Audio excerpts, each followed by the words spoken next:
Years ago, I received a listing from a bank of a house just north of downtown Durham, right off North Roxborough Street, if you know the area. So here's a house on the right as you drive up to it now. And this is what the house looked like back then.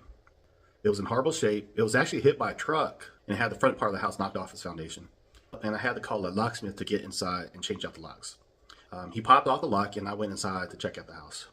By this time, it was hard to see inside because it was evening time and dark outside. Also, there wasn't any power to the house. Plus, I didn't have a flashlight with me, which was a mistake. And we walked to the house together. There were holes in the wall.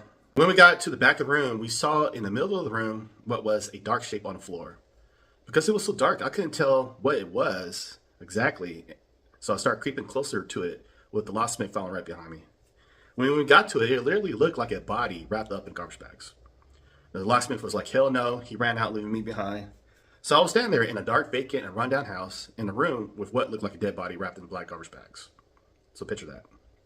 And as I began to pull out my flip phone with my sweaty palms to call 911, my heart was racing like crazy. For some reason, I started to kick the body.